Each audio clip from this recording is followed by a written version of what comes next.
E sempre mostrar o impacto disso no projeto, né? O impacto dessas mudanças. Ó, beleza, a gente vai para lá agora o impacto vai ser esse. Porque se a gente não tentar entrar nessa busca do que é realmente essencial para aquele momento, para aquele período, a gente vai estar sempre querendo o perfeito. Para fazer o trabalho funcionar, 0 encontro presencial. Não precisa mesmo. Olá, tá começando mais uma edição do Officeless Talks. Eu sou o Renato Contaifer e toda semana tô aqui com a galera do movimento Officeless trocando ideias sobre a cultura do trabalho remoto. E hoje temos uma edição especial no podcast. Nós gravamos uma live que transmitimos pelo YouTube respondendo a perguntas da nossa audiência sobre gestão online de projetos. Lá eu tive na roda com Rafael Torales, Matheus Salles e Renato Carvalho. Confere aí como foi o papo. Então vou jogar a primeira pergunta aí na roda para a gente começar a aquecer o assunto, que é uma pergunta do Emanuel Pisa, que ele mandou por e-mail essa pergunta, é sobre prazos. A pergunta do Emanuel é se existe alguma ferramenta, processo ou macete para a definição de prazos. Vou começar aqui, soltando alguns pensamentos e a galera vai completando em cima. Mas eu acho que nessa questão, principalmente de definição de prazos, a gente tem que entender também, né, se é uma definição de prazos entre a gente, entre a nossa equipe, né, a gente criando esses prazos para a gente mesmo, ou se a gente está trabalhando com um terceiro, no caso a gente teria um cliente, alguma coisa assim, e teria que entregar um projeto para essa pessoa. A gente gosta muito daquele framework, até um framework que a gente ensina no nosso treinamento, de fragmentação, né, porque é aquilo, quanto mais a gente fragmenta os nossos projetos, mais a gente consegue ter esse controle, se a gente está evoluindo em relação a ele ou não, mais a gente consegue ter uma sensação de sucesso, né, mais rápido, porque a gente conseguiu realizar alguma coisa, e essa sensação de progresso, o quanto antes a gente tiver essa sensação de progresso e de sucesso, mais a gente vai se empolgando e se motivando como um time também.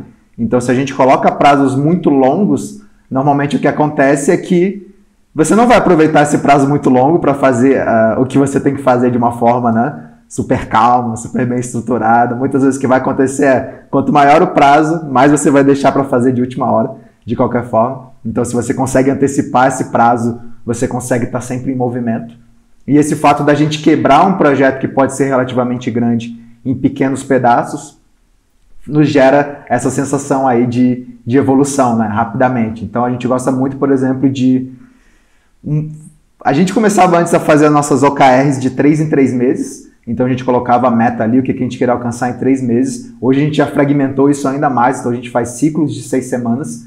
Então normalmente esse é o horizonte que a gente olha. É claro que a gente tem uma missão, né, o que a gente quer alcançar ao longo daquele ano. Digamos, o foco do nosso ano é conseguir fazer isso como empresa. Tá, beleza, mas um ano é muita coisa, né? Se a gente for esperar um ano para ver se está andando bem ou não, isso vai ser muito distante. E a gente faz ciclos de 6 semanas. Então, o que a gente quer alcançar nas próximas 6 semanas? E mesmo assim, nas 6 semanas, depois a gente ainda vai fragmentar mais, né? Do que a gente quer alcançar na semana e o que a gente quer alcançar, sei lá, de hoje para amanhã. Então, a gente vai meio que criando essas expectativas com a gente mesmo aí, para a gente meio que se manter em movimento. E essa é até uma forma até de evitar um pouquinho a procrastinação, né? Porque se a gente vai criando esses prazos curtos, a gente cria esses comprometimentos com a gente mesmo de falar, cara, não, até amanhã eu tenho essa missão, eu tenho que cumprir essa missão. E aí a gente vai focando e à medida que a gente vai conseguindo alcançar isso, a gente fala, que legal, a gente consegue planejar, realizar, bora para a próxima. E aí às vezes a gente vai cada vez se desafiando um pouco mais em relação a essas metas aí. Eu queria complementar um pouco o Rafael e ainda aprofundar um pouquinho mais, porque, e aí talvez já responda algumas dessas coisas aí. A gente nossos OKRs eram até maiores do que 3 meses, né? Antes, a gente caiu para isso, já foi uma mudança muito boa. E a gente hoje trabalha em ciclos de 6 semanas. Dependendo, ainda dá até para encaixar um OKR de 3 meses com ciclos menores de 6 semanas, ainda em prol disso aí. Então a gente tem uma visão um pouco mais médio e longo prazo. Os 6 semanas são os nossos sprints. Mas aí a gente ainda cai mas a gente ainda diminui um pouco mais esse ciclo, que são os planejamentos semanais. Então isso ajudaria bastante nessa parte aí da pergunta, que no planejamento semanal a gente consegue fazer uma semana equilibrada, das tarefas que a gente quer atacar. Então a gente sabe onde a gente quer chegar no final daquela semana, a gente sabe onde a gente quer chegar no final das 6 semanas, a gente sabe onde a gente quer chegar no final dos 3 meses, por exemplo. Só que a gente, como o Rafael falou, a gente nunca pode ficar pensando no final dos 3 meses. A gente pensa ali no final daquela semana, no final dos 6 meses, das 6 semanas. Com isso, no planejamento semanal, vai depender de cada projeto aí. Tem algumas técnicas, se for um projeto de desenvolvimento de software, por exemplo, pode usar um poker planning junto com os desenvolvedores ali, você estimar junto, fala, poxa, essa tarefa aqui ela vai levar tanto tempo, e nessa aí a gente consegue ter uma semana equilibrada de projeto. Então isso ajuda bastante. Uma dica de ferramenta, já que a pergunta está bem específica sobre ferramenta, aqui falando, a gente gosta muito de recomendar o que a gente usa e o que é legal. Então, algo que eu já usei para liderar projeto e que funcionou bem, o cliente precisava muito dessa visão dos prazos muito bem detalhada, justamente por conta de investidores, é o Flow. O Flow ele é similar ao Trello, a galera, geralmente quando a gente fala Trello, a galera já conhece bem. O Trello é muito bom, só que o Flow tem algumas coisas além. E essa parte específica que eu vou falar, ela só tem no Flow e não tem no Trello, que é uma visão de... Me lembra o nome aí, Renato. Aquela visão que a gente consegue estimar cada projeto numa timeline. Essa é a palavra. A timeline. Então a gente tem, às vezes, projetos rolando em paralelo, que a gente cria ali dentro, são os boards, e a gente consegue dar a data de início e a data de fim, e dentro das tarefas a gente também pode colocar a data de início e data de fim.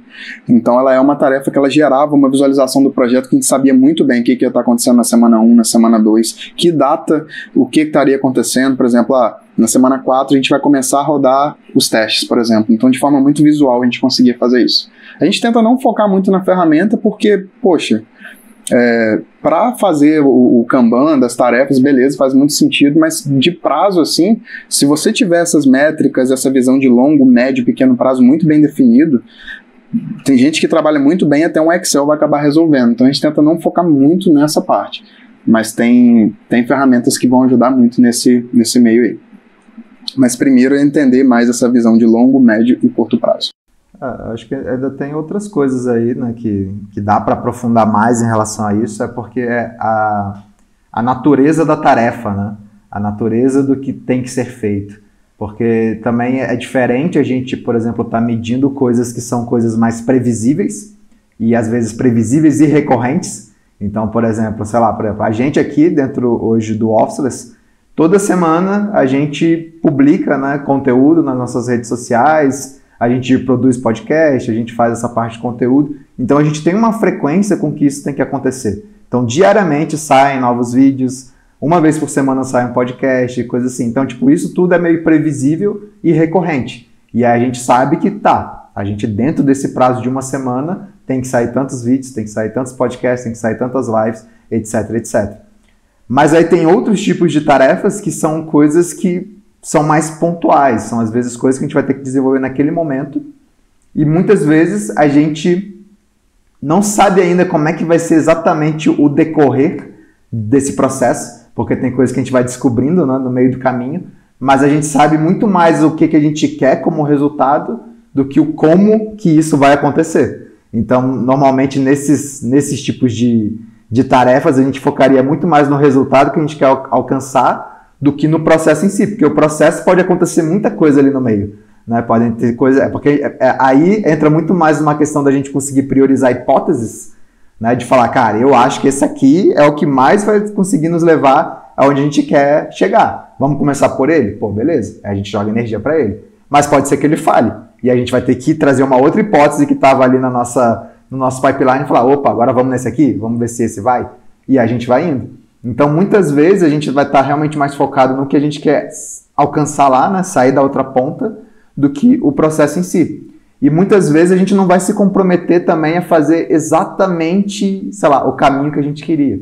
Então, por exemplo, não sei, trazendo aqui também exemplos de desenvolvimento de produtos digitais, etc., você tem várias formas que você poderia fazer uma mesma coisa. Então, se você quer fazer um e-commerce e você quer vender alguma coisa ali no final, você poderia desenvolver seu próprio e-commerce, você poderia desenvolver sua própria ferramenta de pagamento, etc, etc. Mas tem formas de você alcançar o seu fim, que é você conseguir vender online, talvez de formas mais simplificadas. Então, dependendo do tamanho do prazo que você tiver, dos recursos que você tiver, talvez você vai contratar uma ferramenta, você vai contratar um gateway de pagamento, etc. Então, você vai chegar no seu fim, mas de formas mais simplificadas. Passando essa etapa, você vai vir com camadas de refinamento. E aí, camadas de refinamento, depois seria você desenvolver, sei lá, sua própria solução, você otimizar as taxas que você paga por esse negócio de pagamento, etc. Então, tipo, muitas vezes é isso. A gente vai começar mirando primeiro no resultado e depois vai otimizar para a gente fazer aquele resultado cada vez melhor. Em outros não, outros vão ser tarefas recorrentes. Então, assim, precisaria entender mais, né, principalmente nessa pergunta aí, qual que é o contexto da pessoa, né? Se a gente está falando de projetos internos, projetos externos, quais os tipos dessas tarefas são recorrentes, não são recorrentes, são previsíveis, não são previsíveis, são mais dinâmicas, a gente tem noção do esforço que isso leva, ou não, a gente vai descobrir o esforço também no meio do caminho. Então, são coisas que a gente tem que digamos, mapear, entender aí. Uma coisa que eu acho muito, muito massa e que a gente começou a aplicar no Officeless e no Startae, nos nossos projetos, esse ciclo de 6 semanas, né, que foi inspirado no Basecamp, algumas práticas deles, e para desenvolvimento de produto digital isso se aplica muito bem, mas eu acho que se aplica também para uma série de outros tipos de projeto. E uma pegada que eu acho muito legal, a gente já conseguiu aplicar em vários projetos, é que você tem esse tempo definido, de 6 semanas, você tem um desafio que precisa ser executado dentro dessas 6 semanas, você planeja esse time ali dentro, o que ele vai fazer, quebra esse projeto, né, esse desafio que tem no projeto em alguns escopos menores e você distribui, prioriza, dá uma estimada, se possível, só para ter uma noção do que pode ser mais desafiador ou não, mas é impossível prever, mesmo para um projeto menor, 6 semanas, tudo que pode vir, quais desafios que podem surgir no meio do caminho que talvez possam impedir da gente concluir ele nas 6 semanas. E aí uma pegada que eu acho muito foda, muito pragmática dos caras e que a gente adotou é que não importa o que seja, a gente precisa chegar no final dessas 6 semanas com um projeto pronto, palpável, né? Ou, sei lá, um produto, uma parte do produto tem que estar publicada no Funcional, ar. Né? Oi? Funcional. Funcional, exatamente. Então, o produto tem que chegar no final das 6 semanas funcional. Se ele está perfeito, se não está, aí é outro assunto, assim, mas ele precisa estar funcional. Se o visual não está o mais bonito, não sei o quê, porque isso é muito massa que ele tira o foco das coisas ali pequenas e que podem ser evoluídas depois, em outras iterações, e deixa o foco em resolver o desafio. E é uma coisa que a gente adotou nos nossos É o que a gente chama de must have e nice to have. Exato, must have versus nice to have. E às vezes até os must have, né, que precisam estar ali, talvez você vai ter que abrir mão de alguma coisa ou simplificar alguma coisa para fazer acontecer e depois evoluir ela. Então, é um formato muito interessante de se pensar, tem funcionado muito bem para a gente, porque é muito fácil você cair naquela armadilha de não está pronto, não está pronto. Quando você vê, você está no projeto há 6 meses, 1 ano, ele não foi para o ar, não está funcional, porque ainda está cheio de... não está perfeito.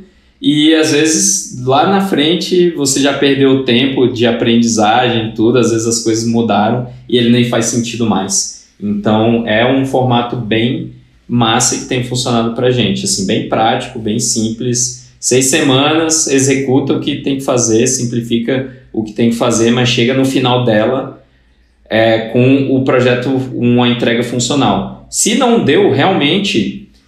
No Basecamp, eles fazem o seguinte, eles têm uma coisa lá que eles querem desenvolver e eles falam, cara, se chegou no final de 6 semanas o time não conseguiu implementar, mesmo que seja uma versão simplificada, não era o momento para isso acontecer. Bora trabalhar em outra coisa. Eles não continuam mais 6 semanas naquela mesma coisa. Então, é um olhar interessante em cima aí de como tocar o projeto, se organizar aí. E eu acho que uma coisa que é legal, a gente está falando aqui no contexto de produtos digitais, mas isso na verdade é para qualquer tipo de business, você pode levar, né, esse tipo de pensamento, que é você, digamos, colocar as coisas em prática, né, botar para rodar, mesmo que seja de uma forma simplificada, e depois ir fazendo ciclos de evolução, ciclos de refinamento em cima disso. Porque, exato, assim, sei lá, tipo, a pessoa quer começar a vender camisetas. E aí a pessoa chega e fala, não, eu preciso comprar um maquinário, preciso montar a fábrica, sei lá o que, sei lá o que. Cara, às vezes você só precisa validar se as pessoas vão querer comprar aquela sua camisa, aquela sua estampa, aquele seu estilo ali. E você consegue fazer isso com outros fornecedores. Claro que sua margem de lucro vai ser muito menor nesse momento, mas você está validando se a galera tem interesse em relação àquilo. Se a galera tiver interesse em relação àquilo, depois você vai otimizar partes desse processo. Mas você não precisaria esperar 6 meses, 1 ano para ter a sua própria fábrica e tudo mais para botar para rodar, sendo que às vezes você poderia em 2 semanas já estar vendendo o negócio, já estar vendo, já estar aprendendo com aquilo e aí fazendo essas coisas. Então é muito legal sempre esse exercício, né, de, cara, como é que a gente consegue fragmentar isso ao máximo e, tipo, se eu tivesse que lançar alguma coisa agora, tipo, em 1 mês, o que seria, né? O que eu simplificaria, o que eu tiraria para isso estar lá. Então, esse desafio da gente sempre jogar para a gente, né, o que a gente seria capaz de fazer num determinado período de tempo, nos mantém em movimento e nos mantém, digamos, achando soluções mais criativas, né, do que é realmente essencial. Porque se a gente não tentar entrar nessa busca do que é realmente essencial para aquele momento, para aquele período, a gente vai estar sempre querendo o perfeito e o perfeito nunca vai chegar e os nossos projetos nunca vão sair. Muito bom.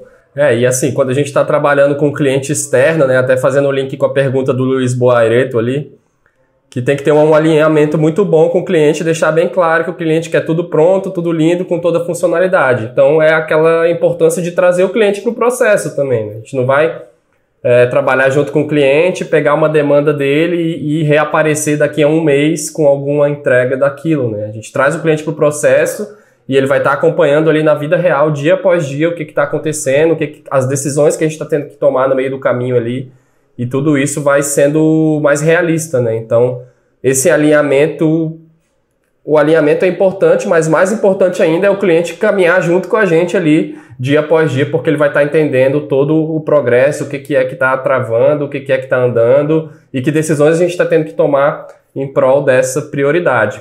E falando em prioridade, eu já vou puxar a segunda pergunta aqui que é relacionada à prioridade, que é a pergunta da Amanda Lima aí pelo Instagram. Ela fez a pergunta, eu acho que é a Amanda Amaral, que também está aí. Acho que é a mesma pessoa, me perdoe se não for, Amanda. Mas a pergunta dela é como melhorar a comunicação entre os gestores das tarefas para não desalinhar as prioridades. Cara, eu tenho um exemplo assim para falar, já vivenciei um pouco disso. Qual que era o caso, assim, só para galera, um contexto para a galera entender. A gente estava num projeto e tinham vários times nesse mesmo projeto atacando coisas diferentes. Então o nosso time, ele era responsável pelo design e pelo desenvolvimento front-end. Mas aí nesse mesmo projeto tinha uma equipe de desenvolvimento back-end, por exemplo, que era outro time. Nesse cenário faz muito sentido que essas duas equipes elas estejam muito bem alinhadas para a gente poder andar no mesmo passo. Então a gente tinha um gestor de um desses times e tinha um gestor responsável por outro desses times. Linkando até um pouco com o que a gente estava falando na outra pergunta, quando a gente tem um horizonte de médio prazo, longo prazo, a gente já sabe para onde a gente está caminhando. Então eu com o meu time, quebrando para 6 semanas, para 1 semana, a gente tinha aquela realidade do que a gente precisava atacar no projeto. Por ser o design, geralmente a gente estava 1 passo à frente, 1 ou 2 passos à frente, porque a gente que trazia as propostas de como iam ser essas coisas, para poder validar isso com os outros times, ver a possibilidade de implementar isso, por exemplo. Então a gente tinha que estar muito próximo. Então tinha um momento que, primeiro, todo mundo já sabia das visões, das metas. Pequeno prazo, médio prazo, longo prazo. Depois a gente trazia isso para o nosso time interno, definia o nosso planejamento, e aí a gente deixava isso público na nossa ferramenta ali que tinha todo mundo em comum, explicava todos esses passos, e muitas vezes era necessário a gente fazer calls. Algumas delas a gente reunia outros times da galera que ia estar diretamente envolvida nisso, e a gente apresentava, por exemplo, o design. Que o design ele era muito importante que todo mundo tivesse alinhado e que a gente conseguisse bater o martelo para ver a viabilidade da gente continuar naquilo ali ou fazer alguma alteração. Então vinha todo mundo, a gente fazia a apresentação, no final a gente colhia feedback e se precisasse alterar alguma coisa a gente já saía para alterar, todo mundo já ia saber o que ia ser alterado.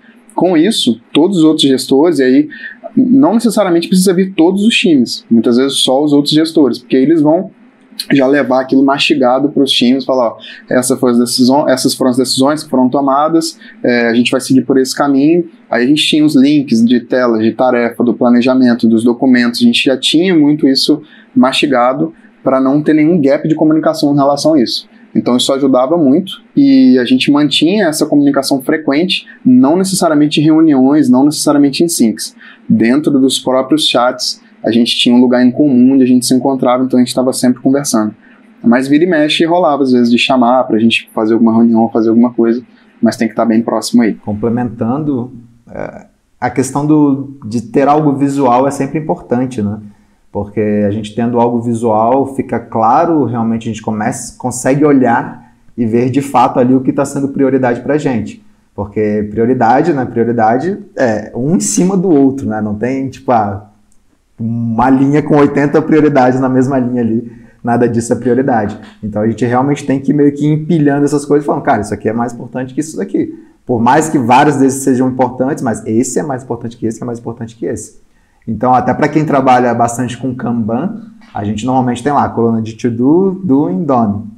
Só que muitas vezes o que acontece é que a gente arrasta um card para doing, né? Então, sei lá, a gente está trabalhando naquilo ali, e aí, de repente, chegam outras coisas emergenciais, coisas assim, e a gente vai só arrastando para doing. E a gente não desarrasta, digamos, né? Não traz de volta para a coluna de to do. E aí parece que a gente está conseguindo realmente, de fato, fazer tudo aquilo que está na coluna de doing. Mas só acumulando coisas. Exato, né? Só que, na verdade, o que a gente teria que fazer é, cara, não. Se a gente está trazendo uma coisa nova para cá, o que está aqui que a gente vai voltar e vai tirar? Então, assim, uma analogia que eu já vi que é muito interessante é você pensar que o Kanban, principalmente, é como se fosse um estacionamento de shopping, né?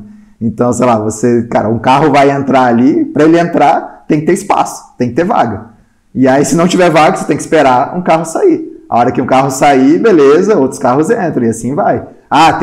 Tem alguma coisa emergencial, aquele carro tem que entrar de qualquer jeito. Cara, vamos dar um jeito, algum carro aí vai sair, e aí a gente coloca. Mas não tem como a gente só ir colocando mais, porque não vai ter, simplesmente não. Dois corpos não podem ocupar o mesmo espaço. Exato. Olha a lição aí. Mas a gente precisa deixar isso de uma forma visual também, porque senão a gente corre o risco de, cara, realmente isso é importante. Joga pra cá também, deixa que eu assumo. Joga pra cá também. E aí o que vai acontecer é, principalmente se tiver gestores diferentes, cobrando o mesmo time, alguma coisa assim, o que rola, pô, mas e o meu, como é que ficou? Peraí, é porque chegou essa alta demanda e tal, mas peraí, né? Então, na verdade, tem que chegar e meio que deixar realmente isso claro, tudo bem, chegou isso aqui, a gente tá concordando aí que isso é uma urgência, mas para isso acontecer, tô trazendo isso aqui de volta e amanhã talvez a gente vai voltar a falar dele, beleza? Todo mundo de acordo?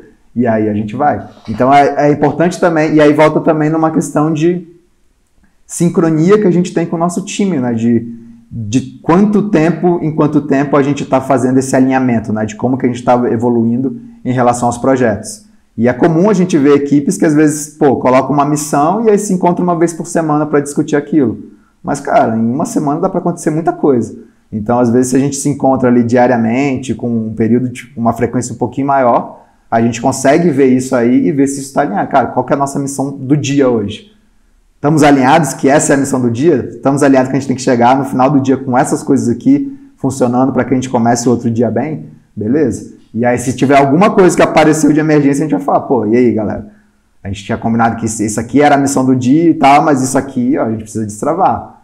Beleza? Se a gente adiar essa missão do dia para amanhã, alguma coisa assim. Então, é a gente entrando em acordo com a gente mesmo, mas quanto mais visual isso for, mais fica transparente para a galera de que, aqui foi feito um acordo, galera. Então, beleza, vamos nessa e amanhã a gente volta a estar bem aqui. Porque se isso não for, fica sempre no disse-me-disse, tal pessoa pediu isso, a outra pediu isso, e aí quando eu ver, virou caos. Complemento também sobre isso, Amanda, que eu acho que vale o gancho aí sobre esse assunto também, que é trabalhar com equipes menores. Isso ajuda a melhorar essa comunicação, porque mesmo que você tenha uma empresa grande, né, onde são times grandes, mas dentro dos projetos a gente conseguir fragmentar em equipes cada vez mais enxutas, isso ajuda muito também a comunicação ficar mais clara entre todo mundo, a gente até saber, acompanhando ali cada dia, o que está na mão de cada um, sem precisar ficar entrando ali o tempo todo para ver que tarefa que está com quem, porque a gente já está entrosado com aquele time, interagindo diariamente, dentro desse projeto, então a gente já tem a visualização das tarefas que estão na mão de cada pessoa, né? Então, quando você trabalha com menos profissionais dentro da equipe, tem mais chance dessa comunicação ser mais fluida, mais direta ali, né? Não fica muito com tantos ruídos assim. Tem que ter uma disciplina e também dos gestores, né? Porque a gente está falando especificamente da comunicação entre gestores diferentes. Um cenário que acontece muito e é muito ruim para a empresa e para a equipe é quando um gestor definiu alguma coisa e aí ele está alinhado com o time, aí aparece um outro gestor, às vezes de outro time, aí quer pedir outra coisa e ele não entende que a equipe já estava fazendo outra, e nisso aí começa. E aí quem não tem nada a ver com isso fica no meio, aí você para o que você está fazendo, você pega outra, um pouco do que o Rafael está falando. Agora, a gente tem que ter a disciplina dos gestores também de estar se alinhando entre si e promovendo meios para que essa comunicação flua bem, para também não envolver os colaboradores e fazer com que quem está ali para executar o trabalho fique perdido e nada ande. Né?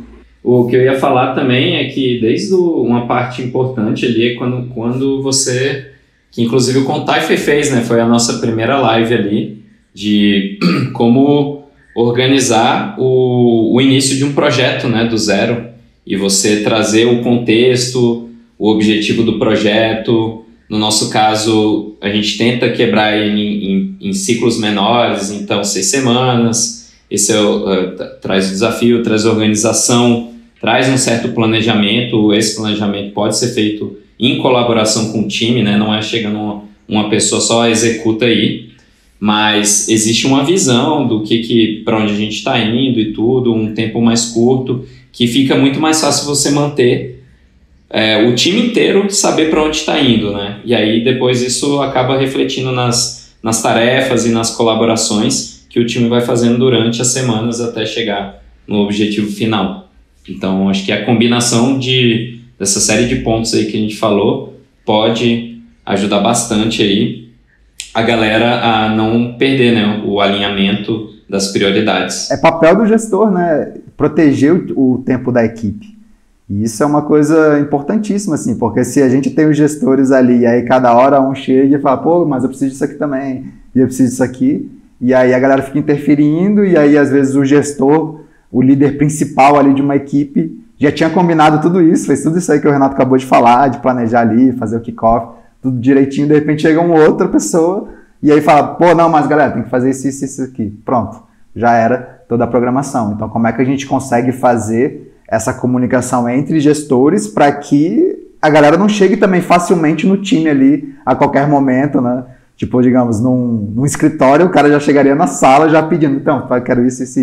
Mas mesmo aqui num escritório virtual, né, a gente dentro de uma ferramenta, como o Basecamp, alguma coisa assim, alguém chegar ali no chat de uma determinada equipe, ou marcar uma reunião diretamente com uma determinada equipe e já demandando algumas coisas. Então a gente precisa que esses líderes também estejam realmente criando uma barreira para proteger o tempo dessa galera, porque, cara, eles precisam primeiro entrar num acordo, ver se aquilo realmente é uma prioridade, porque é fácil a gente achar que algo é prioridade, nem sempre é. Então realmente chegar nesse acordo, debater sobre isso, beleza, então massa, vou falar com a equipe aqui e a gente vai abrir um tempo para fazer isso. Então é legal a gente entender que esse é um papel também do líder aí, e isso é super benéfico para a equipe, né, para as pessoas aí, porque é isso que vai fazer com que elas sejam produtivas. Se elas estão começando a focar ali em alguma coisa, estão começando a entrar no flow e toda hora a prioridade muda, pô, isso vai minando, né? Isso vai minando porque você está indo e de repente, não, mas isso. Não. E sempre mostrar o impacto disso no projeto, né? O impacto dessas mudanças. Beleza, a gente vai para lá agora o impacto vai ser esse. Antes a gente precisava de 1 semana para finalizar o projeto, agora chegou isso, então a gente vai precisar de mais 3 semanas. Então, quando a gente consegue trazer isso, aquele time responsável consegue trazer isso, a gente coloca todo mundo na mesma página. Isso, inclusive, ajuda muito a saber se aquilo é realmente uma prioridade, ou se a gente consegue colocar no ar, como a gente estava falando, e na sequência a gente vai trabalhando aqui nos bastidores até estar tudo pronto, e a gente colocar essa nova versão, essa nova feature no ar, ou não, então a gente para mesmo, e aí... Porque geralmente quando isso vem à tona, a gente percebe o que está ajudando, o que está atrapalhando o projeto, dependendo do momento. E o que ajuda a decidir também se é prioridade ou não é você ter uma visão um pouco mais médio prazo de como tudo aquilo ali, tipo, o que você quer alcançar com tudo aquilo ali. Porque tem as tarefas do dia a dia, tem a tarefa da semana, mas a verdade é que tudo isso está linkado em algo maior que você quer alcançar. Então, a cada nova repriorização, a gente tem que entender, tá, mas isso impacta como no nosso grande objetivo ali que a gente tem? Isso está nos ajudando a chegar mais perto ou está nos deixando mais distante de para onde a gente quer estar? Então, tudo isso vem quando a gente fala principalmente de prioridade. A prioridade está ligado a um objetivo maior e não somente ao que tem que ser feito ali no dia a dia ou a cada semana. Uma que gera bastante curiosidade, pergunta chegou diretamente de Portugal aí, Davi Lourenço, ou David Lourenço, mandou pra gente por e-mail lá de Portugal, perguntando se a gestão é totalmente online ou se percebe-se a necessidade de alguns encontros presenciais para apresentar algum status de andamento do projeto, alguns encontros ali onde algum checkpoint, né, que precisa ser feito de forma presencial. E aí, gente? Para fazer o trabalho funcionar, 0 encontro presencial. Não precisa mesmo. Agora, para fazer algumas outras coisas, como conectar o time, né, construir um time, construir no ponto de conectar mesmo, porque você consegue construir um time de forma remota e fazer ele funcionar 100%, né? Tipo, você não precisa encontrar com alguma pessoa para contratar ela, né? Nesse sentido de construir, de contratar pessoas, também pode fazer 100% remoto. Então, eu acho que os encontros presenciais são muito mais para fazer conexões, para você abraçar a pessoa, tomar uma cerveja com ela, se divertir, fazer algumas dinâmicas de crescimento em grupo também. A gente fala bastante disso, né, da importância desses encontros presenciais para esses motivos, mas não para trabalho funcionar. A gente já chegou a ter, né, uma certa dependência de, caraca, esse assunto a gente precisa se encontrar. Esse assunto aqui, para a gente tomar essa decisão aqui, a gente precisa se encontrar. E hoje a gente já conseguiu aprender que, na real, remotamente, online, com as ferramentas e processos que a gente vem utilizando e melhorando, é muito melhor fazer isso remotamente, né? Tipo, digitalmente, do que se encontrar. Então, essa é tipo a minha resposta bem papo reto, assim, do que eu acho sobre isso, assim. Boa. Cara, falar um pouco, obrigado pela pergunta aí, Davi ou David. Como o Renato falou, né? É extremamente possível, a gente faz isso, inclusive. Agora, a gente defende essas práticas extras, né? Porque quando a gente pensa num time, na empresa, a gente pensa aí em médio prazo, longo prazo, numa cultura, algo que até vai além da relação só profissional. A gente está construindo algo juntos. E para isso a gente precisa nutrir essas relações. Então, é algo que sempre vem, né? A pessoa pergunta, a sensação de isolamento no trabalho, por exemplo. A gente está em cidades distribuídas, a gente não se vê com frequência, e a gente já entendeu, a gente já percebeu, a gente já testou isso, inclusive em timings diferentes, que é muito saudável a gente se encontrar de tempos em tempos. Então, hoje a gente faz isso a cada 6 meses, já fizemos a cada 3 meses, por exemplo. A gente tem que achar o ritmo aí de cada time, de cada empresa, para poder fazer isso acontecer. Então, isso acontece, como se fosse extra trabalho, vamos supor. Antes, como o Renato falou, a gente se encontrava para reunir, era extremamente cansativo, a gente não aproveitava tanto esse momento juntos, porque era muito trabalho e tinha as execuções dos projetos que cada um estava envolvido. Então era corrido, foi legal por um bom tempo, mas a gente tirou vários aprendizados disso. Então hoje é uma semana que a gente usa muito mais para a gente poder se conectar, fazer atividades juntos. E são todos os tipos de atividades mesmo, dando exemplos práticos aqui, fazer piquenique com o time, fazer caminhadas com o time, ver o pôr do sol juntos. A gente já fez todas essas coisas. Então a gente já organiza também de antemão, para não ficar na hora, e aí, vamos fazer o quê? A gente já tem a semana todinha planejada, a gente já chega naquele lugar que a gente vai se reunir com tudo isso pronto. Agora, eu defendo uma coisa, apesar de estar falando que é totalmente possível e tudo mais, eu acho que tem casos e casos e tem uma transição, porque esse ponto que assusta muito, mas como assim, tudo agora vai ser online, eu não encontro mais ninguém, como é que vai ser isso? Isso dá medo nas pessoas. E aí, dependendo da empresa, dependendo do projeto, isso pode ser mais rígido ou mais flexível, e pode ter um caminho até que ele seja totalmente online, também não precisa ser de uma hora para outra. Se for, ótimo, já vai funcionar, a gente já responde que sim.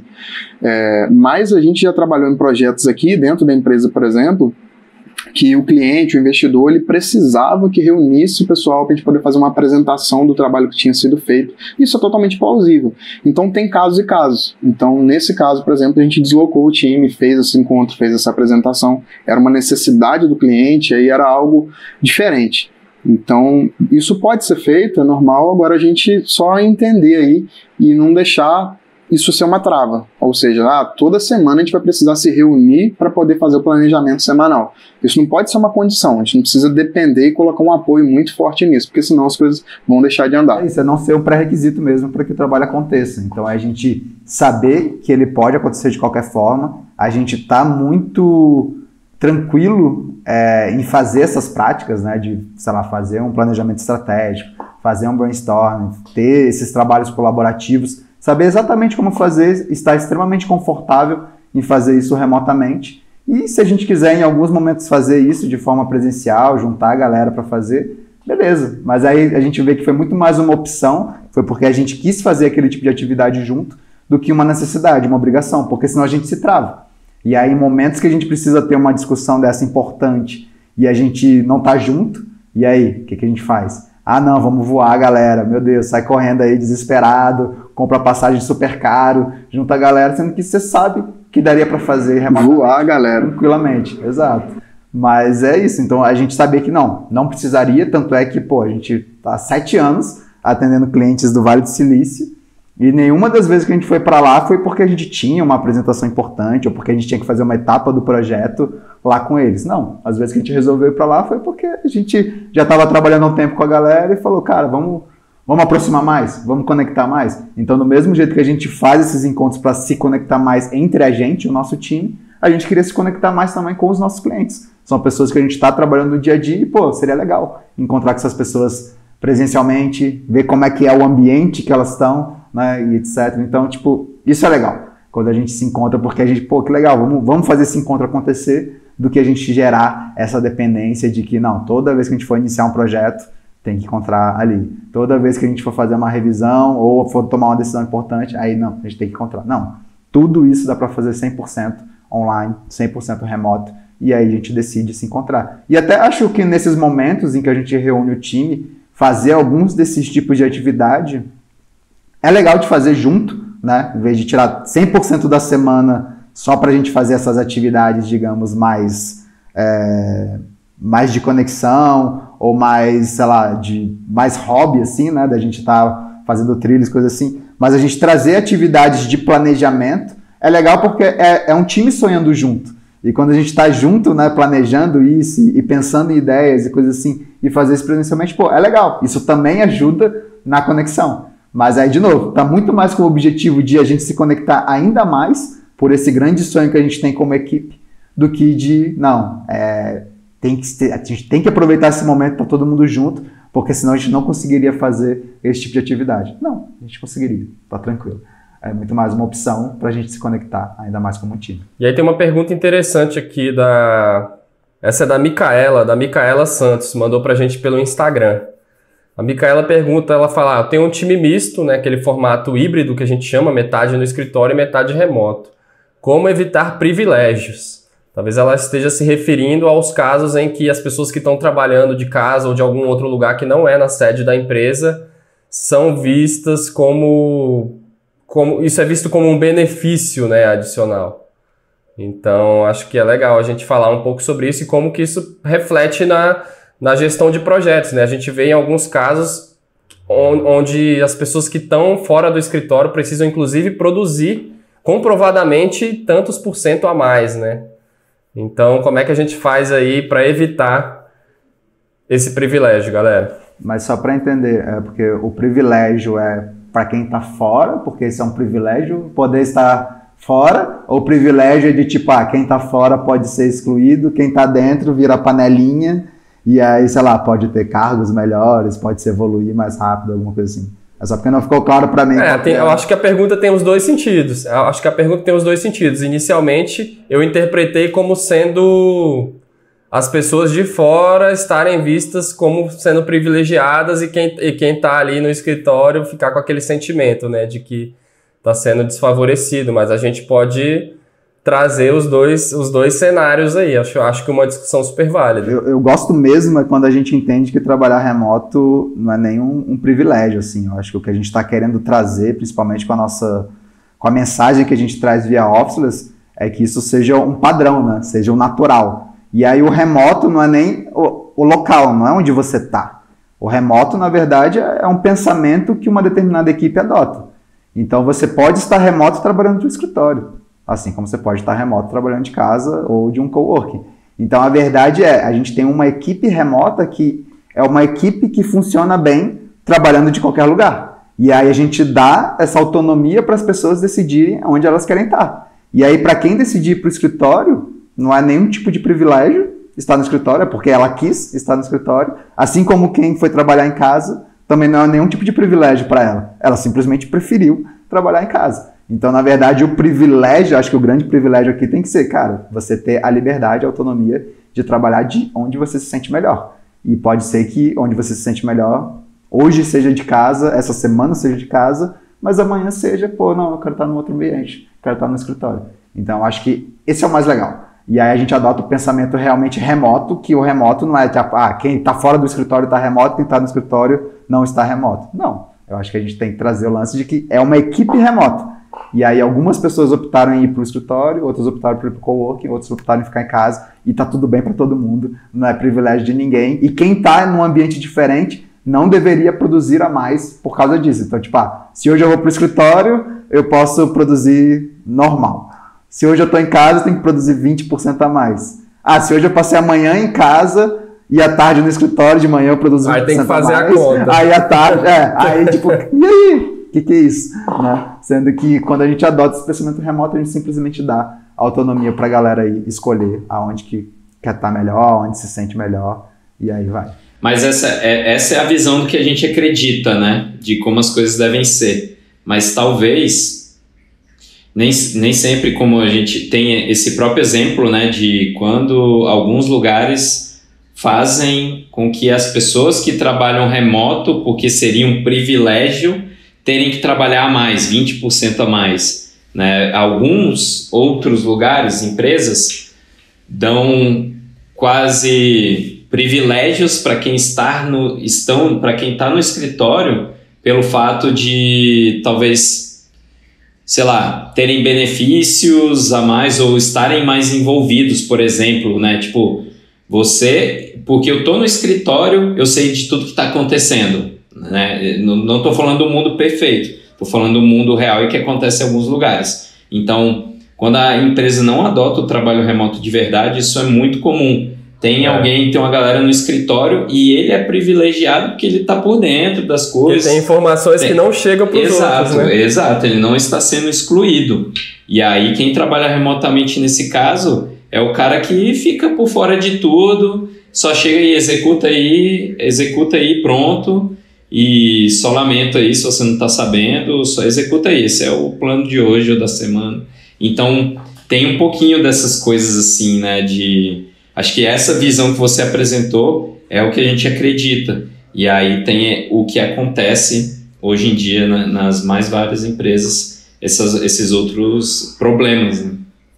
Em outros casos, a gente vê acontecer também, já ouvi acontecer também dentro de órgãos do governo federal que adotaram o teletrabalho, essa compensação de ter que produzir mais, não necessariamente ser para justificar ali o privilégio de trabalhar de casa, mas às vezes para comprovar num momento de transição, para comprovar que aquilo funciona e que as pessoas vão ser produtivas, aí elas são cobradas um pouco a mais, porque se a pessoa for trabalhar de outros lugares ou de casa e ela produzir até mais do que, aí não, agora beleza, já está comprovado que funciona, talvez eles utilizam também com esse artifício, né? Então esse privilégio ele pode ser visto...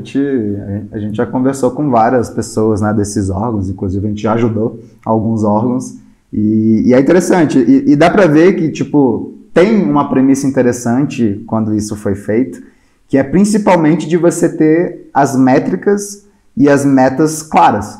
Porque se você precisa cobrar alguém 20% a mais, você precisa ter essa métrica clara do que vai ser cobrado e você precisa ter também o que o que é esperado, e aí, para 20% a mais, o que seria esses 20% a mais? É super difícil de medir, né? Então, mas aí é legal porque você força uma organização daquela empresa, daquela equipe. Porque muitas vezes, se você não tiver essas metas e essas métricas claras, é lógico que no trabalho remoto isso vai ser muito difícil, porque é exatamente aquilo, né? Cara, como é que eu vou saber se as pessoas estão trabalhando? Como é que eu vou saber se as pessoas estão sendo produtivas? E aí a gente precisa ter formas de medir isso. A gente precisa ter formas de ver esses resultados. Então, a partir do momento que a gente consegue estabelecer isso e a gente conseguiria medir se foi produzido 20% a mais ou não, a gente se obrigou a ter essas metas e métricas claras aí. Então, olhando por esse lado, legal.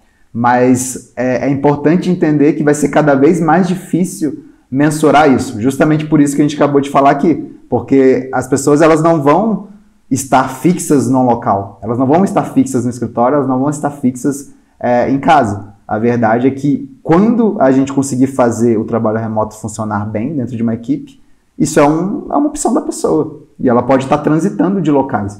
E aí mensurar isso aí vai ser cada vez mais difícil. E isso é uma coisa que é legal, porque os órgãos que a gente já ajudou e já trabalhou, a galera entendeu muito bem isso e tirou essa coisa. Então eles começaram com isso e foi legal, pelo menos eles botaram para rodar, botaram o trabalho remoto para rodar e aí depois entenderam, pô, legal, mas isso pode estar, na verdade, nos complicando mais ainda, nos gerando ainda mais diferenciação entre as pessoas. Então, se a gente está falando aqui de privilégios, a verdade é que se a gente começa a colocar isso, a gente está diferenciando cada vez mais. E aí acaba que fica quase que uma rixazinha, né?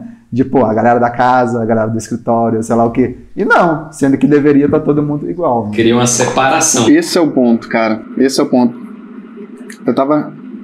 Eu tava refletindo por que a gente chega nessa palavra privilégio, né? Até da pergunta que tá privilégio. A raiz disso, se a gente for um degrau abaixo, é na diferenciação. Você não pode e não deveria tratar colaboradores de forma diferente. Não é a galera remota e a galera presencial. Não tem isso.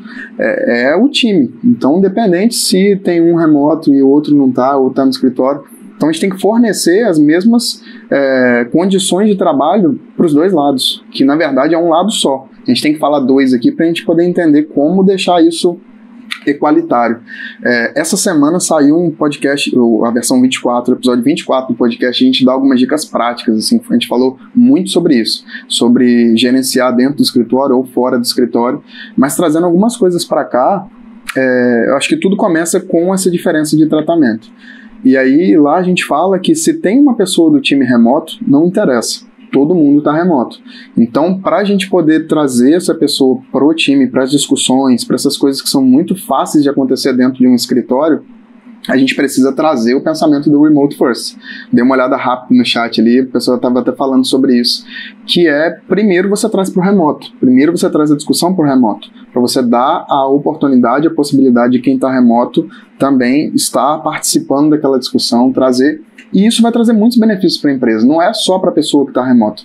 Você vai ter a sua informação ali transparente, disponível a qualquer momento, por qualquer pessoa da equipe, da empresa. Você pode querer acessar aquilo em outro momento. É totalmente diferente de eu cutucar o Container ali no corredor e falar, cara, vamos trocar uma ideia rápida aqui, e aí nisso a gente já toma uma decisão, isso vai impactar todo mundo do time. O que a gente está fazendo com isso? A gente está achando que a gente está acelerando o processo, que a gente está ganhando ponto. Não está. A gente está segregando as pessoas. Quem está remoto não vai ter oportunidade de estar participando daquilo ali.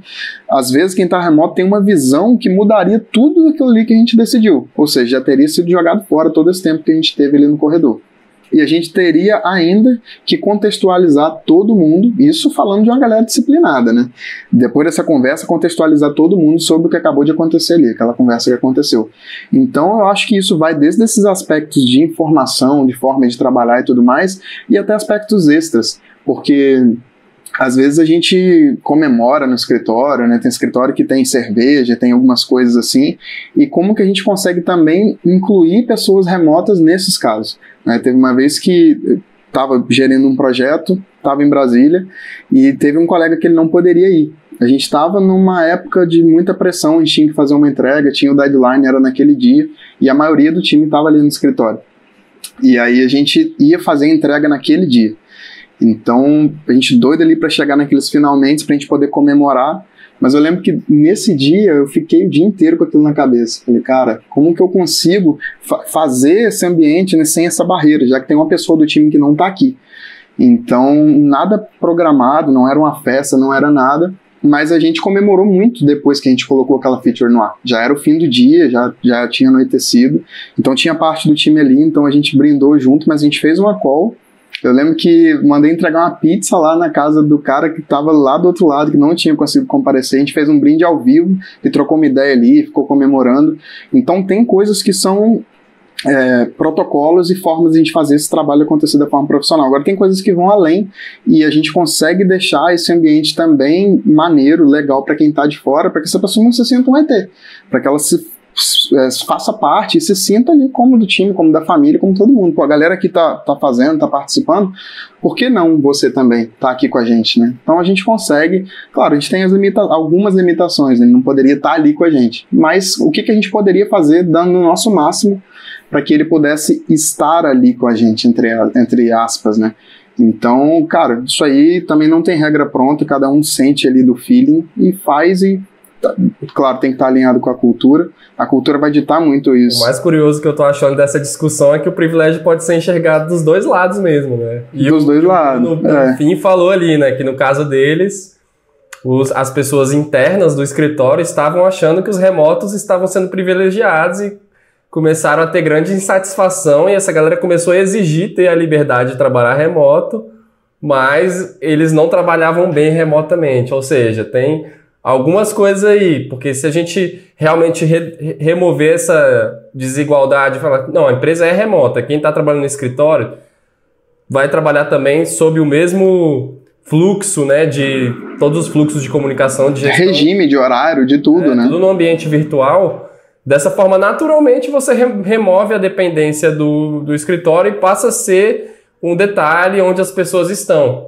Mas se você já começa tendo essa separação e realmente criar, de certa forma, essa rixa, é difícil corrigir isso sem ser por essa mentalidade de que, cara, todo mundo está remoto, não importa em que lugar, né? Eu acho que o último ponto aí, nessa, já falamos vários lados em relação a esse tópico, mas é ver que também tem responsabilidade dos dois lados, né? Tanto do lado do líder quanto do lado do colaborador. Então, assim, não é porque a pessoa às vezes não está num ambiente de escritório junto com outras pessoas que essa pessoa não consegue se fazer presente, né? A gente fala muito desse lance de presença, e a presença não é necessariamente a presença física, mas é a presença naquele ambiente, é o quanto aquele colaborador ele se envolve e ele traz para si, né, a responsabilidade, ele realmente abraça aquela causa ali e fala, cara, independente de onde eu estiver, tamo junto e bora alcançar isso, e bora fazer isso, e a comunicação proativa, no sentido de estar falando, né, como é que ele está evoluindo em relação aos projetos, em relação às responsabilidades dele. Porque muita gente, quando ganha essa liberdade, aí às vezes fala, tá, agora eu tenho a liberdade, eu vou trabalhar só por resultado, então se eu estiver dando resultado, ninguém precisa saber de nada, não precisa saber onde eu estou, não precisa saber de onde eu trabalho, nem nada disso. Mais ou menos, né? Porque assim, uma coisa é você sumir, simplesmente entregar ali e é isso, outra coisa é a gente é um grupo, né? A gente quer caminhar junto. E se a gente quer caminhar junto, a gente está comunicando as coisas que estão acontecendo, está celebrando junto, por mais que a gente não esteja junto aqui presencialmente, às vezes num chat de você falar, galera, fechei isso aqui, que massa que a gente passou, que massa que a gente conseguiu fazer isso, é a gente como uma equipe andando junto e caminhando junto. Então é muito diferente uma relação assim de uma relação de, ó, tá aí pessoal, tá entregue, o resultado que vocês queriam tá aí, tá, o valor, Vanessa, porque fica uma relação fria. Então numa relação fria, beleza, é produtiva, tá dando resultado, vai durar por um tempo. Mas qualquer hora, aquilo pode acabar facilmente, afinal não tem nenhum tipo de laço, nenhum tipo de nada, basicamente quase que uma relação fornecedora ali, né? Eu te entrego o que você precisa, é isso, e eu vou fazer o meu. Então, acho que é uma relação que não é legal. E do mesmo jeito, do outro lado do líder. Se o líder não dá essas condições, e é justamente isso que a gente falou bastante agora, de conseguir deixar todo mundo na mesma página, de não simplesmente, a gente estava aqui no escritório, a ideia surgiu, a gente tomou a decisão, e a gente está informando vocês que isso aconteceu. Beleza, então a gente está simplesmente só informando quem não está naquele ambiente das decisões que estão sendo tomadas, a gente não está dando nem espaço para essas pessoas contribuírem e colocarem a opinião deles, alguma coisa assim. E aí nisso a gente vai também gerando essa relação mais fria. Porque a gente está falando, ó, vocês não participam, tá? Mas relaxa, depois eu te digo o que foi decidido. Ah, faz isso aqui para mim, e aí volta aqui, porque aí a gente decide aqui no nosso grupo. E aí, de novo, diferenciação e frieza, né? A gente está tirando essa galera. Então, como é que a gente, como líder, cria um ambiente adequado para isso e a gente também dá as condições para o colaborador e também, aí vem de treinamento, a gente mostrar, pô, o que a gente espera que o nosso colaborador faça? O que é que, se ele fizer, demonstra também que essa pessoa está engajada com a gente aqui ou não. A gente até tem um caso, né, uma das primeiras contratações que a gente fez, a gente tinha uma pessoa que estava junto com a gente no escritório e uma pessoa de outra cidade, e essa outra pessoa se fez muito mais presente do que a pessoa que estava lado a lado com a gente diariamente, né? Então, aí vem um exemplo de que presença não é a presença física ali, mas sim o quanto aquela pessoa se importa, o quanto que aquela pessoa se envolve na missão da empresa e nos projetos que a gente está realizando. Temos mais algumas perguntas aqui que são sobre ferramentas. Eu acho que é válido a gente caminhar aí já para falar sobre as ferramentas que as pessoas sempre querem saber, né? Tem essa curiosidade. Quem acompanha a gente aí com mais frequência já está bem por dentro aí das ferramentas que a gente utiliza, né? E só também dando esse contexto de que ferramentas também são só um meio, né, para você executar alguma coisa. A gente tem as ferramentas que a gente utiliza, mas definitivamente não são as ferramentas que fazem o sucesso do trabalho remoto acontecer. Elas ajudam bastante. Mas as perguntas são, quais são as melhores... A pergunta da Adriana aí pelo Instagram. Quais são as melhores ferramentas para gestão online de projetos? O Davi lá de Portugal... Na verdade, o Bruno Bonfim também perguntou, que tá aí também interagindo no chat, quais as ferramentas compartilhadas que a gente usa para agendas, atividades, cronogramas, etc. Vamos falar um pouco aí sobre as ferramentas para o pessoal ficar aí por dentro do que a gente geralmente usa e qual a nossa visão sobre isso. A gente fez, né, num podcast, eu não lembro também qual que foi, que a gente, cada um elegeu aí, né, a sua ferramenta que não poderia faltar no kit de qualquer jeito. Então, não sei, acho que cada um pode falar aí alguma ferramenta que é essencial, né, para o trabalho do dia a dia. Eu vou trazer aqui de novo, eu sou suspeito para falar, mas o Mural é uma ferramenta que a gente usa muito, muito mesmo, porque ela é um quadro branco, né, virtual para a gente, onde a gente meio que coloca os post-its, consegue meio que fazer uns desenhos digamos, de forma mais solta, assim. Então, acho que é uma ótima ferramenta tanto para trabalhos colaborativos, é justamente ela que vai permitir que a gente gere ideias com a nossa equipe, que a gente consiga tomar decisões importantes de uma forma mais fácil, mas ela é um ótimo jeito também de você planejar, de você tirar as ideias do mundo da cabeça e começar a esboçar isso e começar a visualizar isso na sua frente, ver aquilo tomando forma. É claro que a gente poderia fazer isso numa folha de papel, num quadro branco, alguma coisa, mas quando a gente fala de equipes remotas, quando a gente já faz isso de uma forma digital desde o início, tudo isso você já está, né, fazendo esse download das ideias da sua cabeça e já jogando para o mundo virtual. E a hora que você quiser compartilhar isso com alguém da sua equipe, trazer alguém para a discussão, ou já iniciar isso, já discutindo com outras pessoas, já está tudo ali acessível para as pessoas a qualquer momento. Você depois não vai ter aquele retrabalho de, deixa eu tirar uma foto, deixa eu redesenhar isso agora, deixa eu fazer isso. Não, as ideias já foram diretas ali para aquele quadro branco virtual e tá ali, e você pode brincar. E também é muito mais fácil,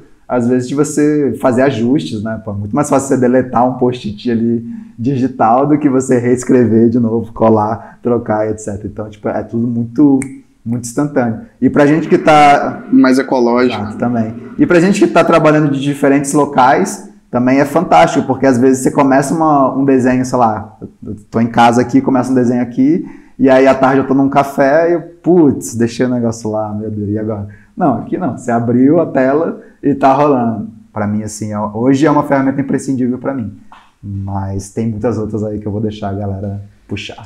Acho que a que eu puxei no podcast são várias, né? E é até difícil falar, mas uma básica e que é o nosso escritório virtual, né? A forma da gente reunir se conectar o time, fazer as comunicações, tanto via chat como comunicações mais profundas e importantes e com mais calma ali, é o Basecamp, né? Ele permite, na real, ele une muito mais do que só o chat, né? A gente já chegou a utilizar o Slack desde o começo, assim, desde quando o Slack foi lançado, e a gente usou por alguns anos como essa ferramenta de conexão de escritório virtual, onde todo o time estava conectado, a gente tinha alguns lugares, algumas salas, né, virtuais ou departamentos, assim, uma organização para que os times pudessem se comunicar, tanto nos projetos como nas áreas dentro da empresa. E depois de um tempo, a gente percebeu que o Basecamp poderia resolver melhor os desafios que a gente tem. O Slack, ele traz a parte do chat, que é muito boa, muito bem feita. Porém, não é só de chat que vive um time, uma comunicação. A gente também precisa de se comunicar de forma mais profunda, com mais calma. O chat está sempre demandando aquela comunicação instantânea o tempo inteiro. A gente começou a sentir o time mais ansioso e o chat causa ansiedade, né? Aquela bolinha verde, quem está online, quem não está. O Basecamp já tem outra pegada. Então, por mais que a gente fale que ferramenta não é tudo, ela vai influenciar sim na cultura. Então, um chat, ele influencia numa cultura mais vida louca, só online. Se a empresa só vive disso, se for no WhatsApp, então se a empresa usa só o WhatsApp, aí pronto, aí é ansiedade ao extremo, mistura de conversas e WhatsApp pessoal chegando e por aí vai. Então a nossa escolha do Basecamp foi essa. A gente tem o chat, a gente tem um lugar lá para conversas mais organizadas por tópicos, a gente tem a parte de to-dos, de tarefas, né, da gente organizar as tarefas de um projeto, a gente tem a parte de calendário, a gente tem a parte também de perguntas recorrentes, onde a gente consegue estimular conversas entre o time, passagem de status de um projeto de tempos em tempos. Então, já falamos várias coisas dessas vantagens que o Basecamp traz, a gente já falou bastante. Então, é uma ferramenta muito foda. Você separa, organiza os times, organiza os projetos e tá tudo em um lugar só, com menos ansiedade do que fazer isso por um chat. Então, foi uma mudança fantástica que a gente fez aí, tá sendo bem bacana. Perfeito. Pô, depois dessa, não sei nem qual ferramenta recomendar. Mas um aprendizado aí, eu acho que tão importante quanto você saber qual ferramenta usar é você saber qual ferramenta não usar, né? Então, também sou mais um da hashtag aí, da polêmica. Não usa o WhatsApp, se segura em relação a isso. Eu sei que é muito mais fácil. Vou abrir rapidinho aqui para falar com um, com o outro, para criar um grupo rapidão, para falar com a galera, mandar um áudio, né? Cara, no final acaba atrapalhando muito. Então, a gente tendo a ferramenta certinha pra gente fazer isso é ótimo. Eu lembrei de uma coisa, vocês podem ir lá no nosso site, a gente está com uma página de materiais, a gente está com os e-books maneiríssimos lá. A gente tem um e-book montando seu escritório na nuvem, que a gente dá várias dicas dessas ferramentas. E aí, como eu lembrei de falar isso, já tem muitas ferramentas que a gente já vem falado aí ao longo do tempo, a gente tem blog posts também falando sobre isso, no podcast a gente já falou alguma delas. Eu estava refletindo sobre alguma ferramenta diferente que a gente usa, que nos ajuda e que não é tão comum, não é muito falada. E eu lembrei de uma que se chama Timetastic. É uma ferramenta para a gente gerenciar, a gente usa, né, o Google Agenda também para a gente gerenciar as agendas ali, das reuniões, das coisas que precisam acontecer. Agora, essa Timetastic, ela ajuda muito o time a ter uma visão do todo sobre quem está de férias, se a pessoa está afastada por algum motivo, coisas do tipo. Ela acaba ajudando muito mais o time de operações, de RH, mas ela é um lugar onde você consegue concentrar tudo isso. Inclusive, quando você precisa que um colaborador, por exemplo, faça um pedido de folga em algum dia específico, por exemplo, tudo isso vai ser feito pela ferramenta. Então, você aprova aquele dia ou não, ou se ele ficou doente, ele pode colocar ali também. Se ele está de férias, ele coloca aquilo ali. Então, além de você ter o time de RH, da galera que está gerenciando isso muito bem, esse controle muito bem certinho, você ainda dá essa possibilidade de visão de todo para o time. Então, se você vai tirar férias numa determinada data, você já vai saber que tem outra pessoa tirando naquele momento. Então, muito fácil você vai conseguir ter isso. Chama Timetastic. Vou mandar aí no chat para a galera ver. E tu, Contaifer? Cara, eu vou no Google Calendar, né? Ou Google Agenda aí, que eu acho que é uma ferramenta às vezes meio trivial, assim, né? Porque meio óbvia às vezes pra gente, mas é impressionante o tanto que essa ferramenta é útil, né? A gente ter calendários compartilhados, onde a gente consegue criar eventos vinculados a calendários gerais da empresa, calendários de algum projeto, calendários pessoais. Às vezes a gente tem a visibilidade do calendário das outras pessoas para saber os horários que estão bloqueados. Então, Google Agenda aí eu acho que é uma ótima forma da gente se manter alinhado com compromissos e ter a visibilidade de tudo, né? E a integração dele com o Zoom também, né? A extensão do Zoom ali, que você cria já uma reunião, já vai com o link do Zoom, é coisa linda. Então, fico com o Google Agenda aí. Complemento aí no Google, a gente fala de ser uma opção óbvia, mas próprio Google Docs e Google Spreadsheet também é um absurdo, né? Do tanto que ajuda, assim. Primeiro pela discussão em cima ali, né? Por exemplo, de um documento, enfim, de planilhas, coisas assim. Mas, cara, dá para você gerenciar um projeto só com Google Docs. Então, existe uma técnica chamada PPP, que depois alguém procura aí, são 3 P's, né? PPP, de Plan, Progress e Problems. E, cara, tudo isso dá para fazer com um Google Docs, simplesmente, e você saber exatamente qual que é, onde cada pessoa do time está, o que fez, o que não fez, qual que é o planejamento, etc. Então, você vê, com uma ferramenta simples dessa, gratuita e compartilhada, você já consegue gerenciar e ter uma comunicação do time extremamente eficiente também. Então, só para fechar aí, o óbvio que não é tão óbvio assim. Sensacional. É muita ferramenta boa. O negócio da ferramenta é mais você escolher o que você vai usar, né? Não, do que você achar que se tem ferramenta para isso, se tem ferramenta para aquilo. Na verdade, hoje em dia tem ferramenta para tudo. Tem ferramenta até demais. Então, o desafio é o minimalismo digital aí, né? Entender só o que é o essencial para você utilizar e para também que você não investir dinheiro à toa, né? Porque muitas ferramentas são pagas, você investir no que realmente vai te levar a ter resultado junto com a sua equipe e fazer o trabalho remoto funcionar de fato. Obrigado mais uma vez, galera. Valeu. Rafael, Renato, Matheus. Valeu demais. A partir de agora, só podcasts ao vivo. Valeu. Valeu, pessoal. Semana que vem tem mais, galera. Um abraço. Valeu. Alô.